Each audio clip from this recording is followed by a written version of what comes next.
Major funding for KPBS Evening Edition has been made possible in part by Bill Howe Family of Companies, providing San Diego with plumbing, heating, air, restoration, and flood services for over 40 years. Call 1-800-BILL-HOWE or visit BillHowe.com. And by the Conrad Trebas Foundation, Darlene Marco Shiley, and by the following.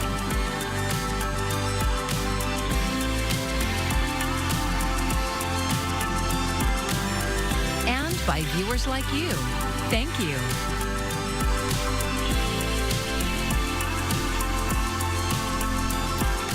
Right now, the San Diego City Council is considering a pay bump for the workers who keep the tourism industry running. Thank you for joining us. I'm Maya Trabulsi. The proposal would raise the minimum wage for certain workers to $25 an hour. KPBS reporter Andrew Bowen joins us from the newsroom now with the latest. Andrew? Well, Maya, this proposal follows similar wage hikes specific to the tourism industry in Los Angeles and Long Beach. And proponents say San Diego's cost of living has risen sharply in recent years and that hotel workers have not shared in the prosperity created by the tourism economy. The president of the local hotel workers union told the council the wage proposal would be a step toward economic justice. You are standing up for invisible workers because for many, many years, no one cared about our community. As long as they kept their heads down and cleaned the rooms and did what they were supposed to do, everybody was happy with that. But now times are changing. We have to reinvent the economy. You can be rich, but you don't have to be billionaires. Well, the policy on the table has changed significantly since it was first proposed in February. Hotels with fewer than 150 rooms are exempt from the ordinance, and the wage increases would be phased in over the next 5 years, not reaching $25 per hour until July 1st of 2030. Hotel managers acknowledged those changes, but warned the proposal could still hurt business at a time when occupancy is down and the general economy is already struggling. A big jump in minimum wage happening in the foreseeable future is not going to help us add jobs, create additional offerings to attract guests, and ultimately contribute more to the city of San Diego directly through the transient occupancy tax or through increased visitor spending. Well, tonight's meeting is still ongoing. A vote has not happened yet, and you can see the latest updates by visiting kpbs.org. Andrew Bowen, KPBS News. Nearly 100,000 people in the San Diego region could face potential cuts to their federal food benefits. As KPBS reporter Alexander Wynn shows us, the county has a plan to help those affected keep their benefits. Another senior shared, "We are just surviving, not living, just surviving." Jacob Cushman's San Diego Food Bank CEO Casey Castillo is sharing stories from people who rely on CalFresh. It's California's implementation of the Federal Supplemental Nutrition Assistance Program, or SNAP, what used to be known as food stamps. With tears in her eyes, as she explained how CalFresh helps her feel like she has food security. San Diego County officials say in February, more than 96,000 San Diegans could lose the benefits under the One Big Beautiful Bill Act. Not because they did anything wrong, but because the system is about to get much, much harder to navigate.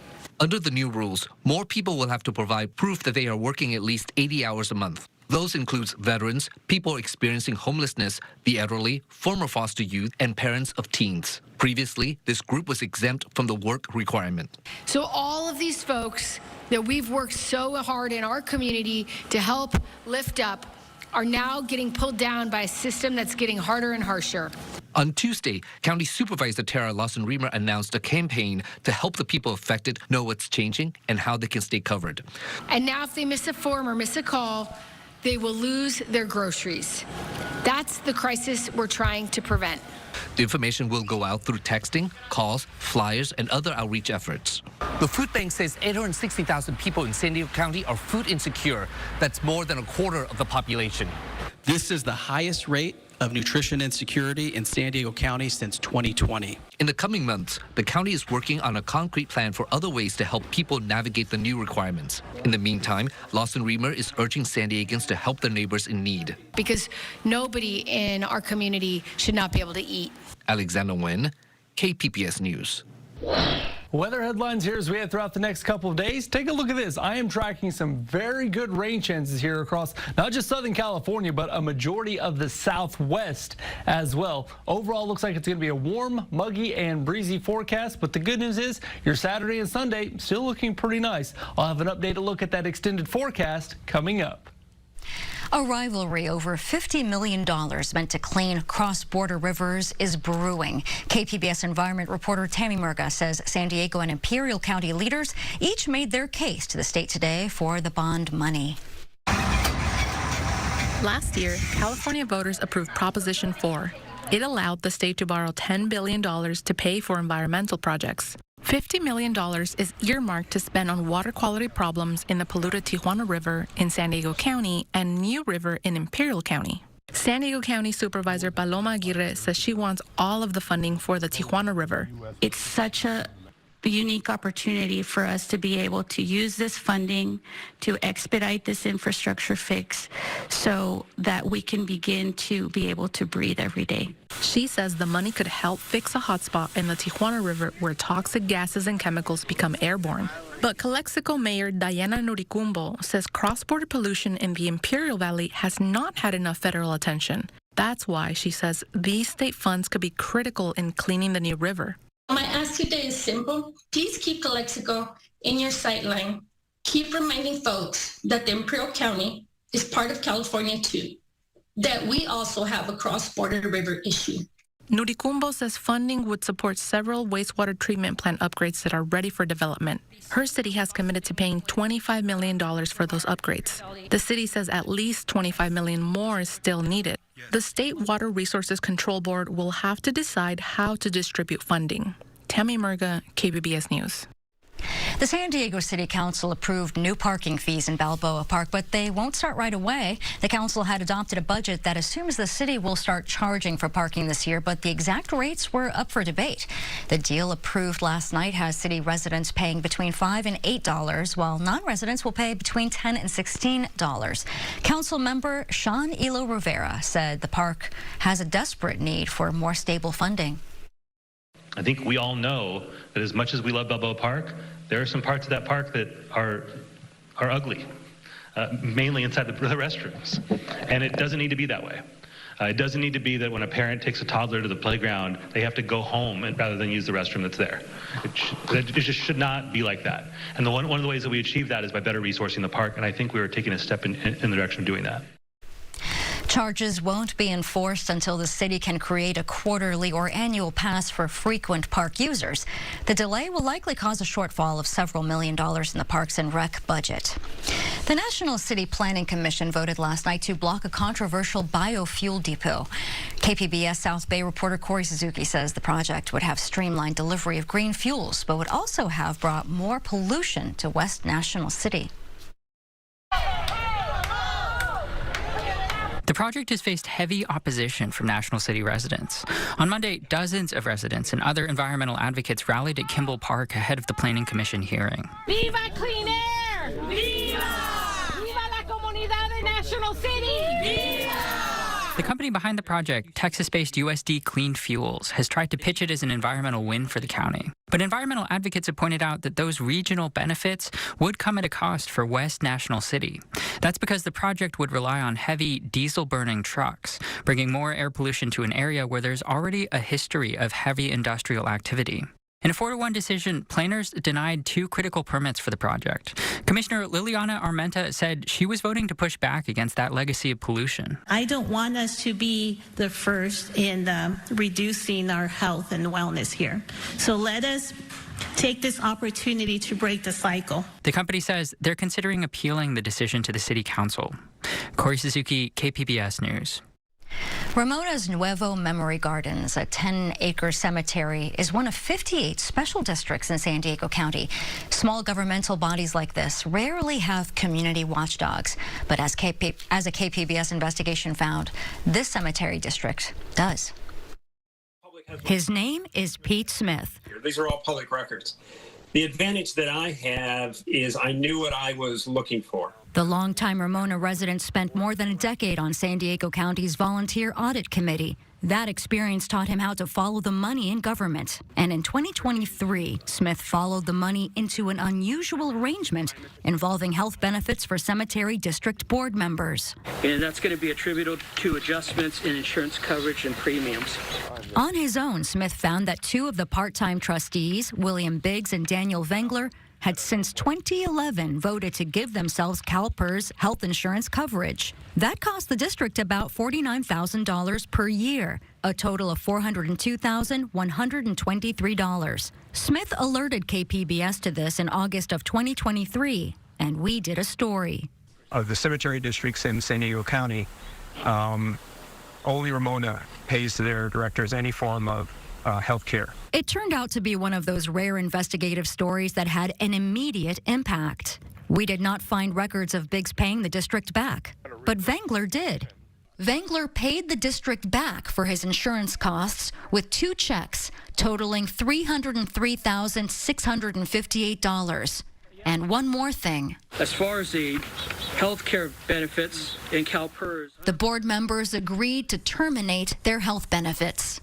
Or so we thought. This January, Smith was appointed by the San Diego County Board of Supervisors to fill a vacancy on the Cemetery District Board. Initially, when I was on the board, I was assured that the trustees were no longer having their benefits paid by the district. But like any good watchdog, he checked it out. I had difficulty when I got there discovering the facts because they were, in my opinion, hidden in the financial statements. Smith eventually found records showing the health insurance premiums for Vengler were paid by the district from September through December 2023. I asked for a breakdown by employee as to who was getting paid what benefit. John Vargas, the cemetery district's general manager, refused to provide Smith with the information, claiming the records were protected by HIPAA and couldn't be released. We asked San Diego employment law attorney Josh Grunberg about Vargas's claim. HIPAA protects medical records and diagnoses and medical notes and medical information, not the payment of health benefits from a public organization. That is absurd. Smith also discovered something else after he joined the board. It was a 2024 agreement between the outgoing board and Vargas, the general manager. It had happened after they knew they were being replaced in January. Per the agreement, Vargas was in line for a $45,000 severance payment if he left his job for any reason. Grunberg has reviewed thousands of employment and severance agreements during a 32-year career as an employment law attorney. It doesn't pass the smell test. For example, the agreement says if Vargas were to be fired for cause, say for gross mismanagement, he'd still get his severance payout. And I've never seen one that allows an employee to receive $45,000 in severance if he is terminated for cause. And specifically, these very serious for cause issues like bribery, perjury, fraud, unheard of. There is no evidence that Vargas acted improperly. In June, he quit without giving notice.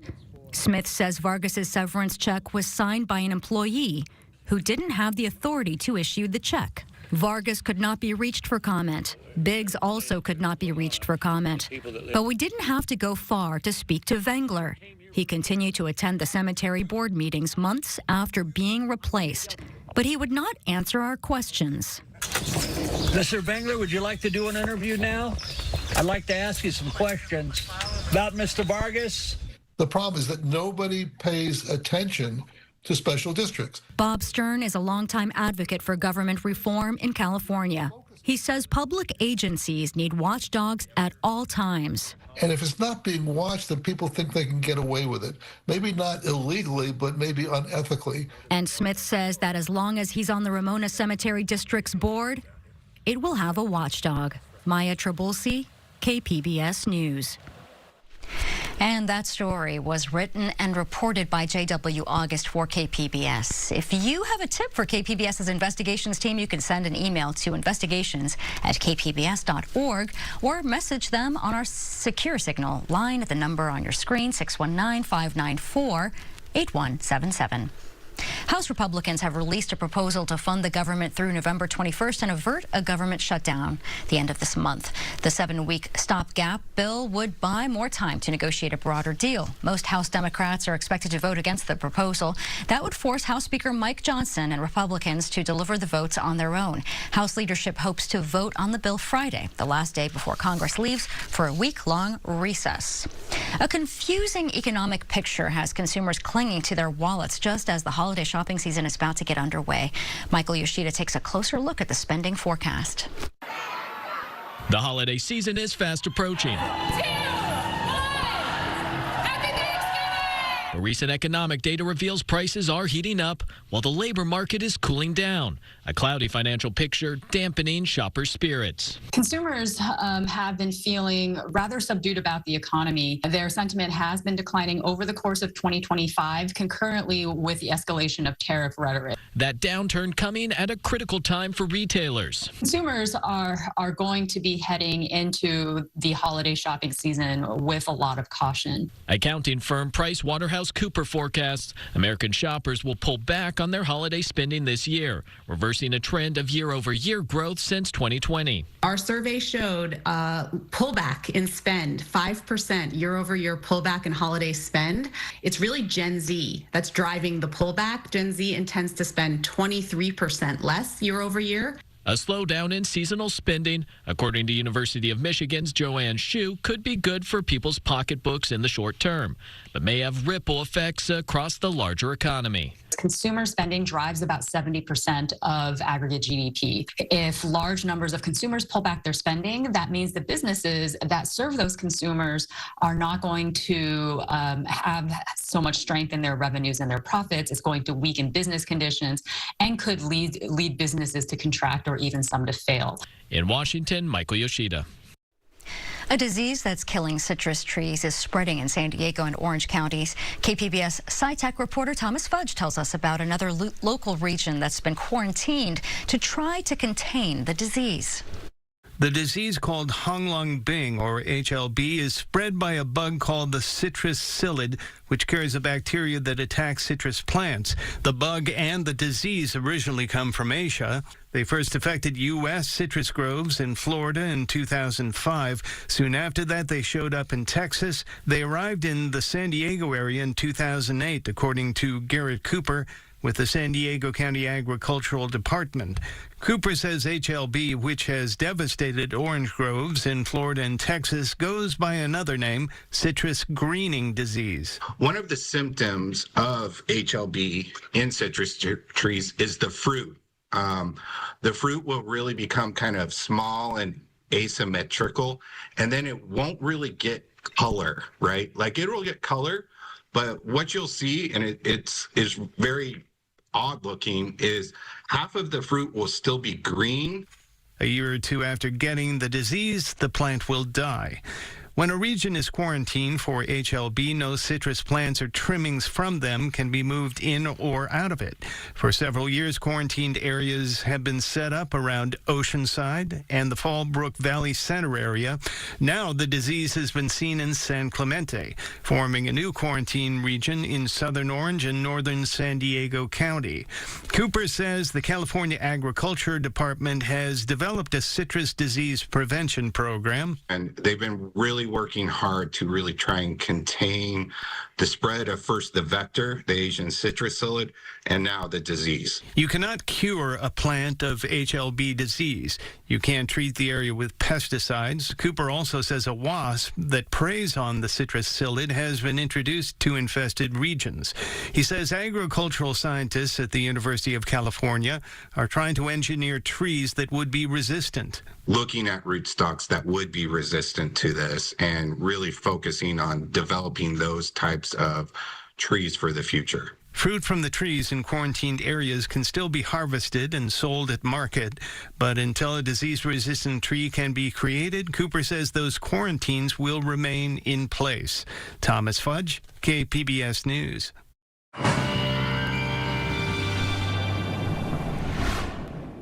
As we head throughout the next couple of days, get ready for widespread showers, even some realms of thunder possible here. We're going to see more leftover moisture from what was Hurricane Mario still being funneled here across not only Southern California, but a majority of the Southwest here as we head throughout the next couple of days. Now for tonight, low clouds near the coast. The rainfall doesn't really start to pick up until late Wednesday. So for tonight, overnight lows are primarily going to be a mix of 60s and 70s. 64 tonight for Oceanside and Camp Pendleton, and it'll be a nice start there for your early Wednesday morning.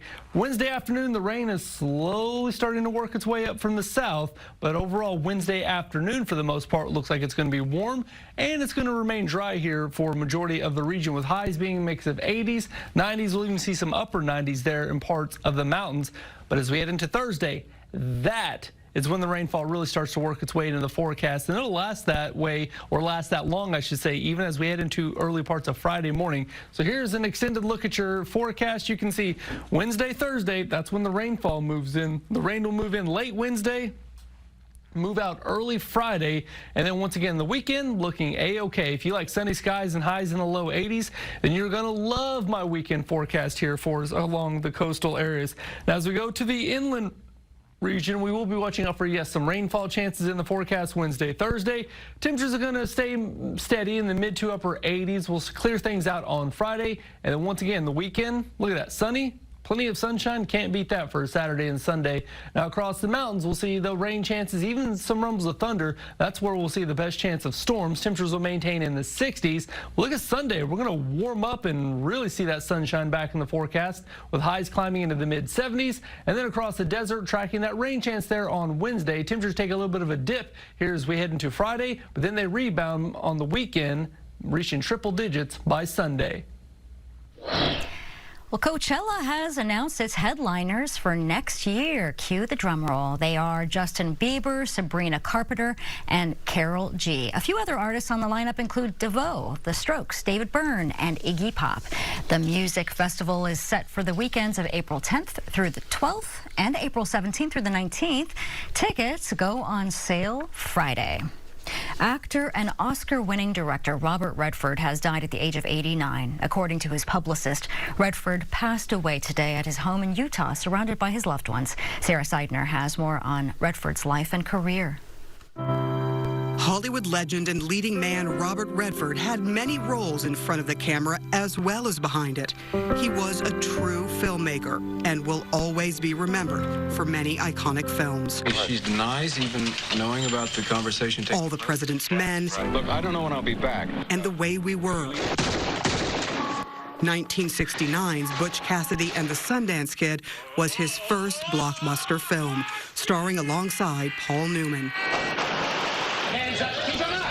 They also co-starred in The Sting, for which he was nominated for Best Actor in 1974. Redford was cast as the romantic leading man in films like The Great Gatsby and Out of Africa, a label that followed him throughout his life, even as he became older. I didn't see myself the way others saw me. I was kind of feeling trapped because I couldn't go outside the box of leading man or good-looking leading man. It was very flattering, but it was feeling restrictive. So it took many years to break loose of that. Redford won a Best Director Oscar in 1981 for Ordinary People.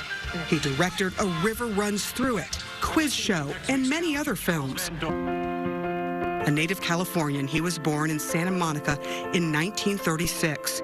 As Los Angeles grew, so did Redford's love for protecting the environment. I grew up respecting nature because what happened to Los Angeles? It was a city as a child during the end of the Second World War that I loved, and it was a beautiful city, and the air was clean.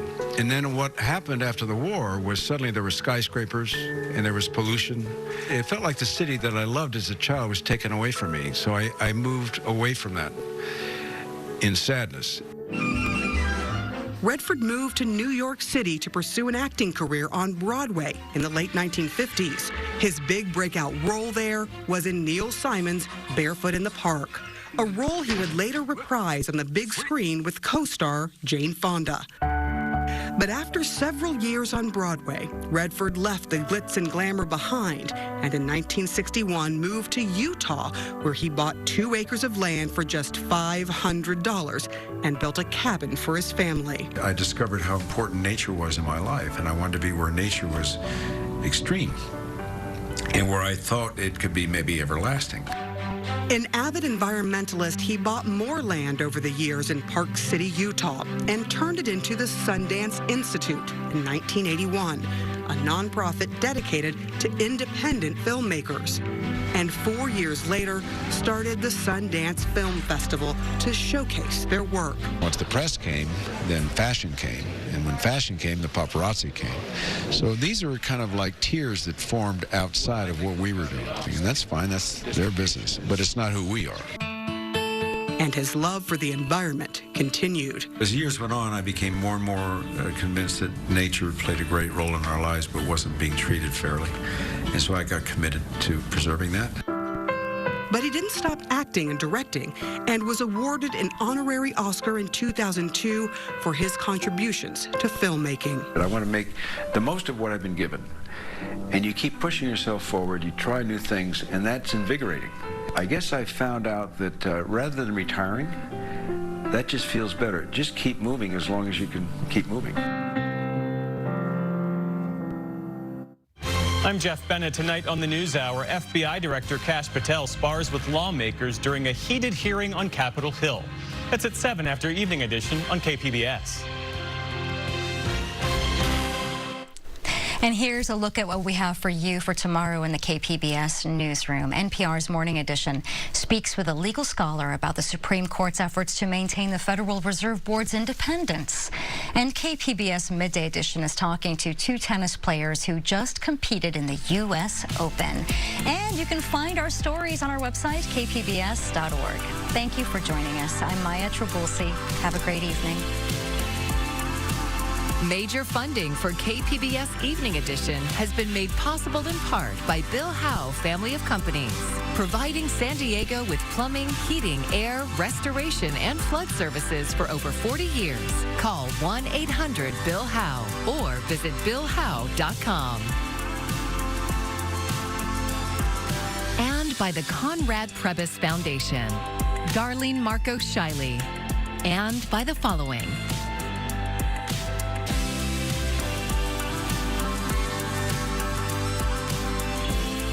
And by viewers like you. Thank you.